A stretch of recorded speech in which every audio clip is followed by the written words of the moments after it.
Hello दोस्तों, जय हिंद। वेलकम बैक टू द सरकारी एग्ज़ाम फाइटर यूट्यूब चैनल।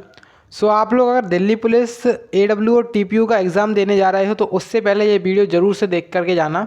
आपके रीजनिंग के जो क्वेश्चन आने वाले हैं इसी टाइप के क्वेश्चन आपके एग्ज़ाम में आएंगे, इसी लेवल के क्वेश्चन आपके एग्ज़ाम में आने वाले हैं।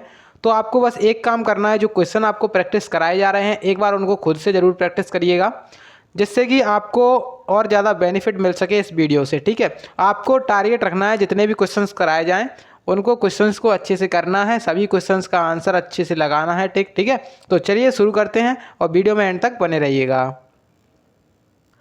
आज के हम पहले क्वेश्चंस की तरफ आ चुके हैं और ये है हमारा आज का पहला क्वेश्चन, जो कि आपका पहला क्वेश्चन आपके सामने स्क्रीन पर दिया हुआ है। तो आप लोग इस क्वेश्चन को सॉल्व कर सकते हो। मान के चलो अगर अभी आपका एग्ज़ाम हो जाए तो आप इस क्वेश्चन को सॉल्व कर पाते हो या नहीं कर पाते हो, तो सॉल्व कर लीजिए वीडियो को पॉज करके। ठीक है, अब हम इसको करते हैं सॉल्व और एक अच्छी ट्रिक से करेंगे सॉल्व कि क्या इसमें लॉजिक लगा सकते हैं हम।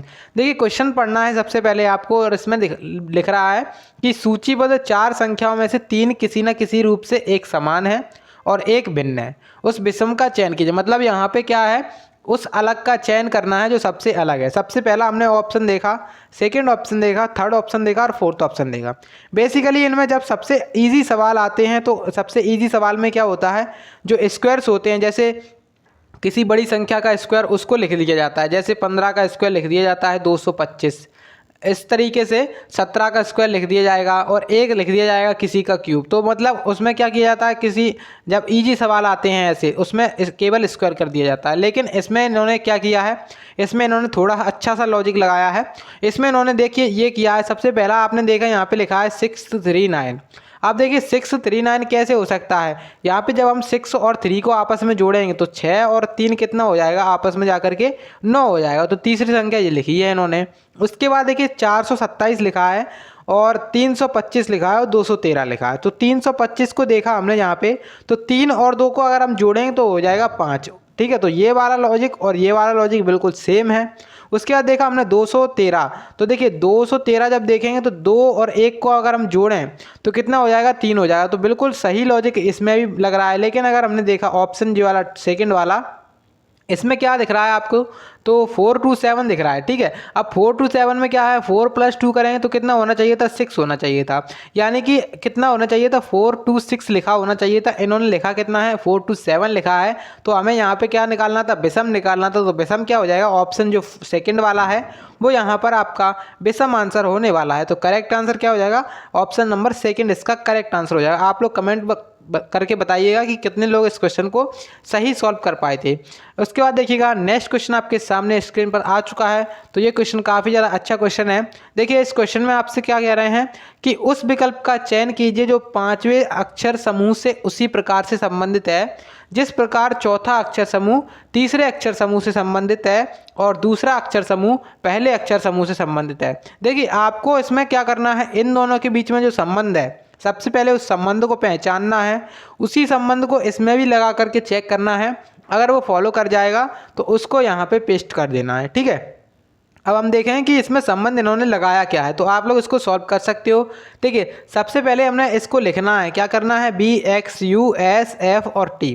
देखिए इन्होंने इसमें क्या लॉजिक लगाया है, इन्होंने इसमें कुछ नहीं किया है। सबसे पहले इन्होंने क्या किया है, इसमें +1 किया है, सब में +1 किया है। लेकिन क्या अलग किया है वो हम दिखाते हैं। सब में पहले आप लोग लिख रहे हो +1 किया है। ठीक है, अब +1 में इन्होंने क्या किया है, जो T था अपना, इसको पहले 2 पार्ट्स में डिवाइड कर लिया है। जो अपनी पूरी स्पेलिंग थी उसको पूरे 2 पार्ट्स में डिवाइड कर लिया है, BXU और SFT।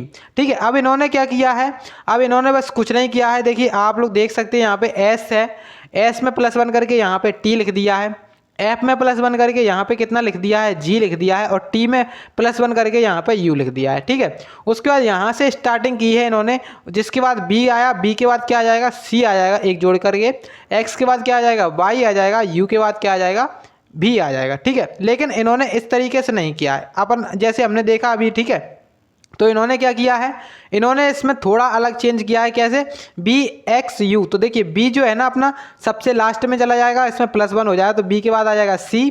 उसके बाद X है अपना, तो X के बाद क्या आ जाएगा, Y आ जाएगा, और जो U बचा है अपना, जो U है ये अपना U आ जाएगा यहाँ पर, और यहाँ पे क्या हो जाएगा, U के बाद हो जाएगा V। तो आप लोग देख सकते हो इसकी स्पेलिंग TGU और V/C, इस तरीके से इन्होंने लॉजिक लगाया है। वही लॉजिक इन्होंने यहाँ पर भी किया है, देख सकते हो आप लोग। तो NJOUF और E, अब इसको हमें दो पार्ट्स में डिवाइड कर लेना है। अब यहाँ से स्टार्टिंग करनी है, कहाँ से स्टार्टिंग करेंगे, यहाँ से U से। तो U के बाद क्या आएगा, U के बाद आएगा V, F के बाद आएगा G और E के बाद आएगा F, ठीक है।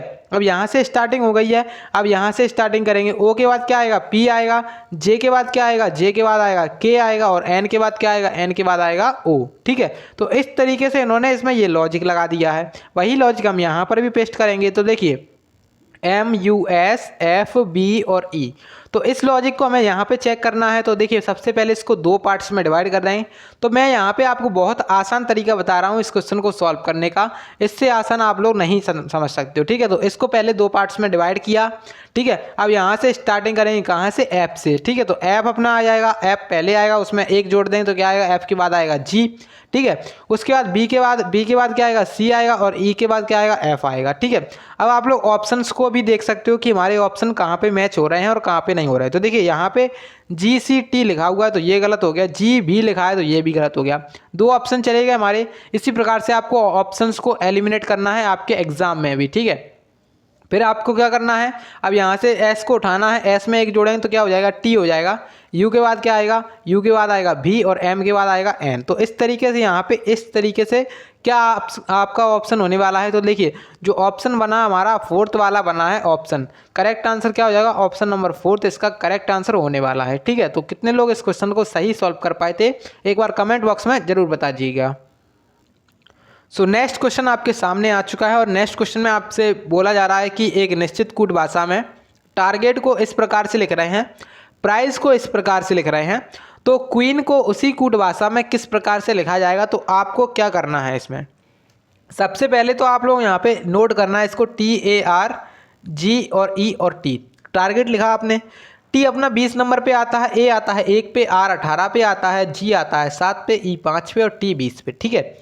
अब देखिए 20 में 2 और 0 है, तो इसको जब आपस में जोड़ देंगे तो क्या बनेगा, 2 ही बनेगा। एक है यहाँ पे तो एक का एक ही रहेगा, 8 और 1 कितना हो जाएगा, 9 हो जाएगा, और 7 का 7 ही रहेगा, 5 का यहाँ पे 5 ही रहेगा, और 20 में 2 और 0 को इन्होंने आपस में जोड़ दिया है तो क्या हो गया है, 2। देखिए अब आप लोग देख सकते हो कोड मैच हो गया यहाँ पे, 2 1 9 7 5 2। इसी प्रकार से इन्होंने बस मतलब इन्होंने लॉजिक क्या लगाया तो वो आप सब समझ चुके होंगे कि इसमें इन्होंने लॉजिक क्या लगाया। सबसे पहले जो संख्या है, मतलब जो अपना अल्फ़ाबेट है उसकी संख्या को लिखा, कितने नंबर पे अल्फ़ाबेट आ रहा है, फिर उसके बाद उसके अंकों को आपस में जोड़ दिया है। अब देखिए प्राइस लिखा है हमारे सामने, तो प्राइस को भी कुछ इसी प्रकार से किया है, PRIZE। तो देखिए E 5 पे आता है, Z आता है 26 पे, I आता है 9 पे, R पे 18 पे R आता है, और P आता है 16 पे। अब देखिए 6 और 1 कितना हो जाएगा, 7 हो जाएगा, 8 और 1 9 हो जाएगा, 9 का 9 ही रहेगा, और 26 है तो 6 और 2 कितना हो जाएगा, 8 हो जाएगा, और 5 का 5 ही रहेगा। अब आप लोग देख सकते हो कि कोड बिल्कुल मैच कर रहा है। अब हमें निकालना है किसका है, क्वीन का निकालना है। तो QUEE और N। अब देखिए यहाँ पे Q अपना कितने पे आता है, 17 पे आता है, U 21 पे आता है, E 5 पे आता है, ये 5 पे, फिर से ये 14 पे। अब देखिए यहाँ पे हमने देखा 7 और 1 कितना हो जाएगा, 8 हो जाएगा। अब देखिए 8 से कौन सा ऑप्शन स्टार्ट नहीं है, तो एक ऑप्शन ये स्टार्ट नहीं है, तो एक ये चला गया। उसके बाद देखा हमने यहाँ पे 2 और 1, तो 2 और 1 कितना हो जाएगा, 3 हो जाएगा। अब देखिए यहाँ पे 2 लिखा है तो ये भी ऑप्शन चला गया। उसके बाद देखिए 5 लिखा है तो यहाँ पे एक ऑप्शन ये चला गया। अब देखिए आपको आगे चेक नहीं करना है, जब आपके ऑप्शन सभी एलिमिनेट हो जाते हैं, केवल एक ऑप्शन बचता है, उसी ऑप्शन को आप लोग आराम से टिक कर देना, आगे बढ़ जाना, क्योंकि आपको एग्जाम में टाइम बहुत ज़्यादा बचाना होता है। तो यहाँ पे अब आप लोग ऑप्शन करेक्ट आंसर कौन सा हो जाएगा, ऑप्शन नंबर सेकंड आपका करेक्ट आंसर हो जाएगा। अब हम इसको आगे भी देख लेते हैं। तो देखिए 5 का 5 ही रहेगा, 4 और 1 कितना हो जाएगा, 5 हो जाएगा। तो देखिए 83 और 555 इसका करेक्ट आंसर है। इसका कोड क्या हो जाएगा, ऑप्शन नंबर सेकेंड इसका सही आंसर हो जाएगा, जो कि इसका कोड बनेगा, ठीक है। चलिए उसके बाद देखिएगा नेक्स्ट क्वेश्चन। और देखिए इसमें क्वेश्चन में आपसे क्या कह रहे हैं, पहले एक कथन दिए गए हैं, आपको 3 कथन दिए गए हैं।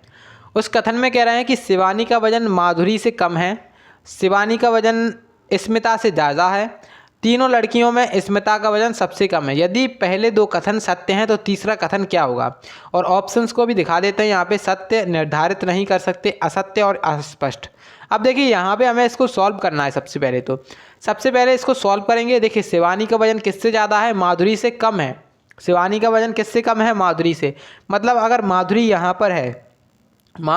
पर है तो इसका वजन किससे ज़्यादा होगा? शिवानी से, ठीक है, शिवानी से। उसके बाद अगली स्टेप हमने पढ़ी कि शिवानी का वजन स्मिता से ज़्यादा है। तो देखिए शिवानी का वजन किससे ज़्यादा है? स्मिता से। तो स्मिता सबसे छोटी हो गई। अब देखिए तीनों लड़कियों में से स्मिता का वजन सबसे कम है। जो तीसरा कथन हमारे सामने है, तो देखिए स्मिता का वजन तीसरा सबसे कम है, बिल्कुल सही बात है। तो देखिए अब हमसे कह रहे हैं कि पहले दो कथन सत्य हैं, बिल्कुल सही बात है कि पहले दो कथन बिल्कुल सत्य हैं। तो तीसरा कथन क्या होगा? तो तीसरे कथन में क्या कह रहे हैं? तीसरे कथन में कह रहे हैं कि तीनों लड़कियों में से स्मिता का वजन सबसे कम है। अगर हमें ये तीसरा कथन दिया भी नहीं जाता तो भी हमें पता चल जाता कि जो स्मिता है उसका वजन तो सबसे कम ही है तीनों लड़कियों में से। तो यहाँ पे जो अपना तीसरा कथन है वो भी क्या हो जाएगा? सत्य हो जाएगा, यानी कि जो फर्स्ट ऑप्शन है वो इसका करेक्ट आंसर हो जाएगा, ठीक है। ऑप्शन जो फर्स्ट वाला है वो यहाँ पे आपका करेक्ट आंसर होने वाला है, ठीक है। उसके बाद देखिएगा नेक्स्ट क्वेश्चन आपके सामने है और इस क्वेश्चन को आप लोग सॉल्व कर सकते हैं। आपके सामने 4 ऑप्शन दिए गए हैं, सॉल्व करिए जल्दी से इसको। चलिए तो देखिए यहाँ पे क्वेश्चन में हमसे कह के आ रहे हैं, इस क्वेश्चन में पहले पढ़ते हैं। इसमें देखिए बोल रहे हैं कि दिए गए समीकरण को सही बनाने के लिए किन दो चिन्हों को आपस में बदला जाना चाहिए। 4 ऑप्शन सामने दिए हुए हैं। तो देखिए सबसे पहले हमें यहाँ पे देखना है इक्वल टू में कितना लिखा है? 21 लिखा है, यानी कि छोटी संख्या लिखी है। तो अगर हम छोटी संख्या को देखें तो छोटी संख्या लिखी है, तो छोटी संख्या को चेंज करने के लिए यहाँ पे हमें क्या करना पड़ेगा? तो यहाँ पर देखिए जो अपना सबसे पहले इक्वेशन लिख लेते हैं हम। यहाँ पे 48 है, उसके बाद क्या है? डिवाइड है। यहाँ पे नोट नहीं हो, मतलब टाइप नहीं हो पाया, लेकिन इसमें क्या है? डिवाइड है। फिर उसके बाद 12 है, फिर गुणा है 3 + 5 - 4 बराबर कितना है? 21 है, ठीक है। अब देखिए यहाँ पे सबसे पहले अगर आप इस इक्वेशन को सॉल्व करेंगे तो बहुत ज़्यादा मतलब लेंथी हो जाएगा।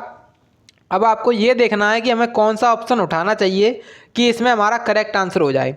तो देखिए जैसे हमने ऑप्शन, अगर पहला ऑप्शन उठाएंगे कि डिवाइड और गुणा को चेंज करें आपस में, तो डिवाइड और गुणा को आपस में अगर चेंज कर देंगे तो मतलब यहाँ पे क्या आ जाएगा? गुणा आ जाएगा, और यहाँ पे क्या आ जाएगा? डिवाइड आ जाएगा।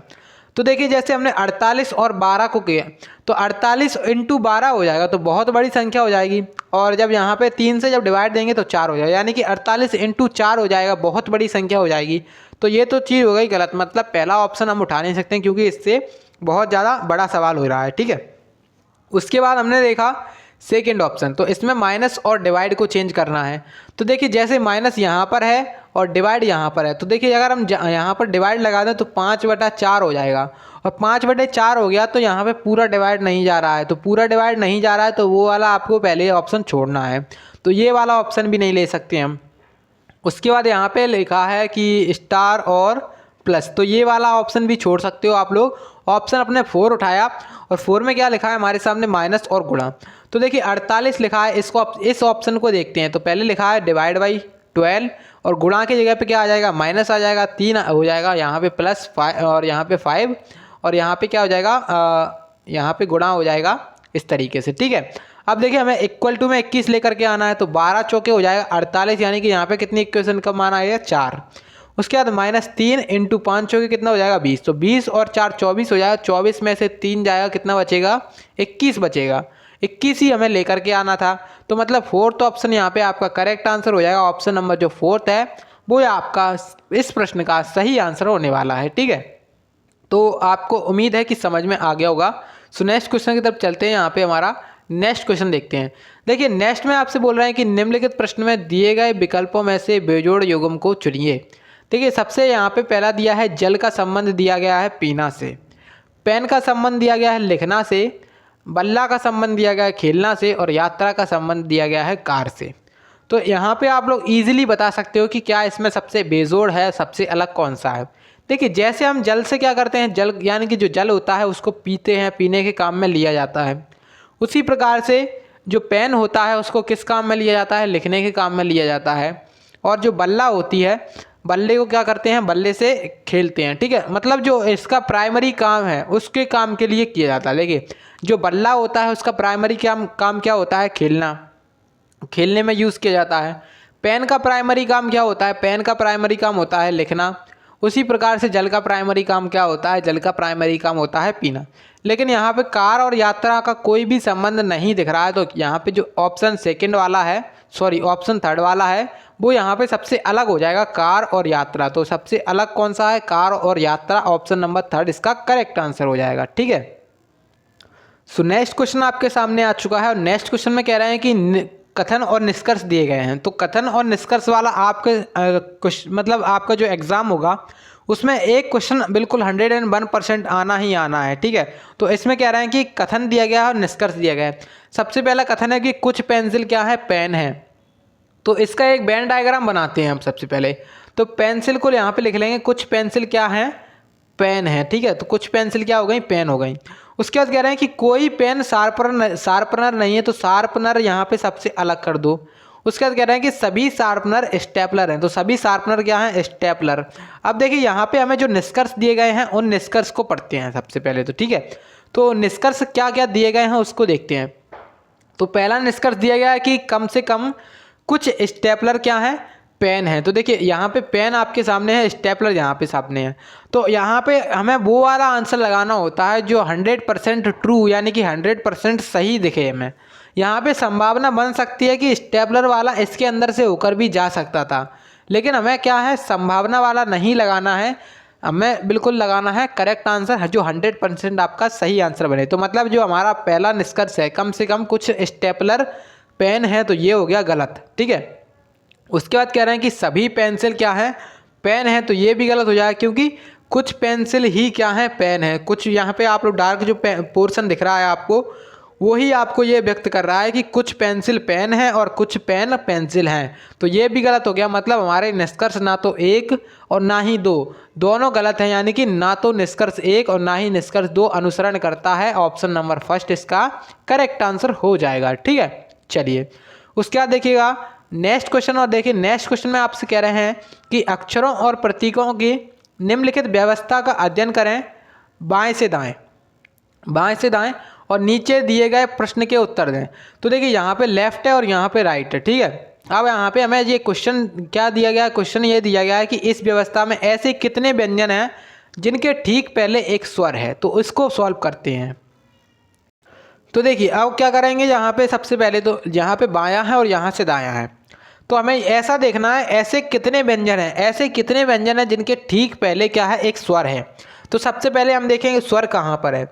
स्वर एक अपना यहाँ पर है। ठीक है, ई है। ई के बाद क्या है? आर है। तो ई के बाद क्या है? आर है। मतलब आर क्या है? एक व्यंजन है और उसके ठीक पहले क्या है? एक स्वर यानी कि ई है। तो एक तो अपना ये हो गया ई और आर। ठीक है, उसके बाद हम देखेंगे नेक्स्ट।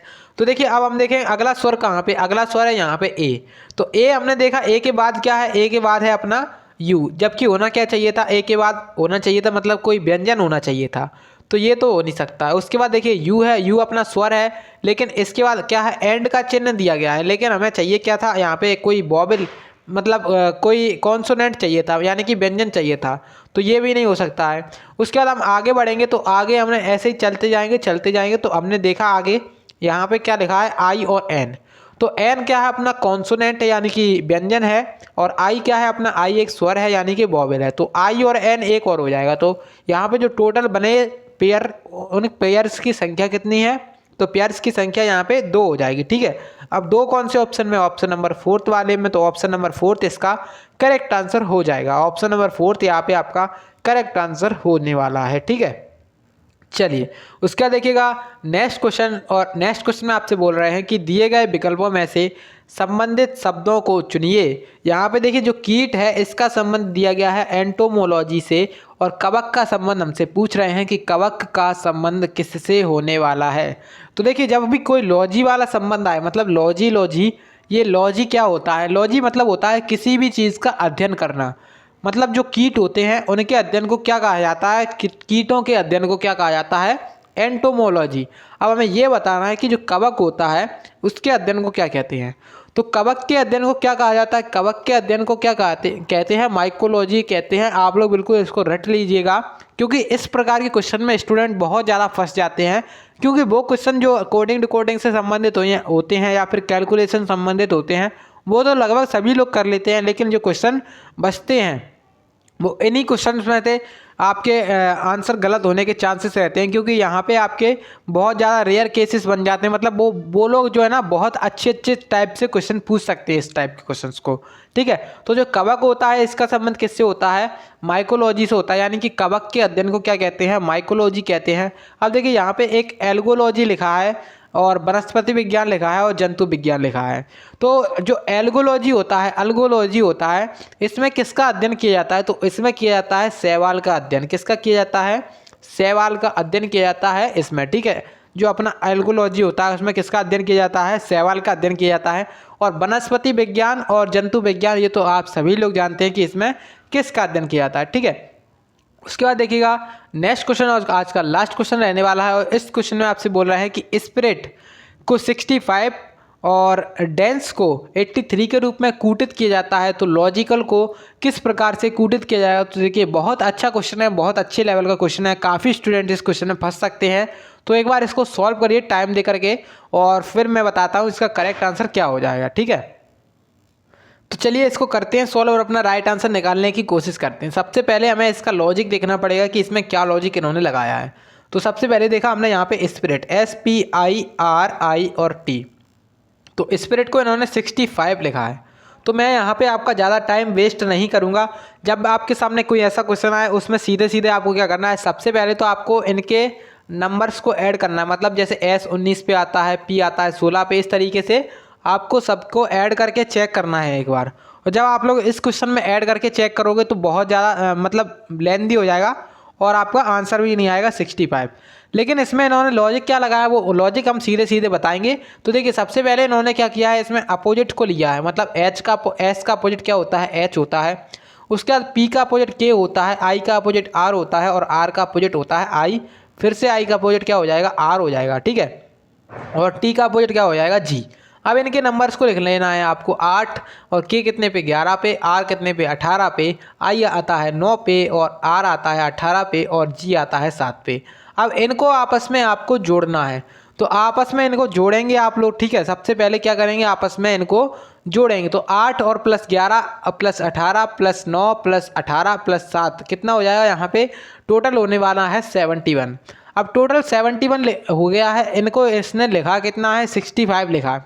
अब देखिए 65 कैसे लिखा है, जैसे आप लोग स्पिरिट वर्ड देखोगे इसमें कितने लेटर्स हैं टोटल? तो इसमें है 6 लेटर, 1 2 3 4 5 और 6। तो इसमें 6 लेटर हैं। इसमें क्या किया है इन्होंने? 71 में से 6 को ही घटा दिया है, और जब 6 को घटा देंगे तो कितना हो जाएगा? 65 हो जाएगा। तो वही लॉजिक इसमें लगाया है। मतलब 65 किस तरीके से लगाया गया है आप लोग समझ चुके होंगे।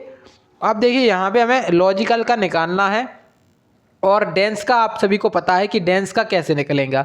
तो लॉजिकल का निकालेंगे बेसिकली, तो LOGICAL। अब देखिए लॉजिकल में L अपना 12 पे आता है। अब इसका अपोजिट क्या हो सकता है? तो इसका अपोजिट होएगा O, और O का अपोजिट क्या होगा? L होगा। G का अपोजिट क्या होगा? T होता है। I का अपोजिट R होता है। C का अपोजिट X होता है, और A का अपोजिट क्या होता है? Z होता है। और जो L है उसका अपोजिट क्या होता है? O होता है, ठीक है। तो इस तरीके से यहाँ पे हो गया। अब हम देखें आगे क्या करेंगे, इसको आगे क्या क्या कर सकते हैं इसमें। तो सबसे पहले तो आपको इसके नंबर्स को लिखना है।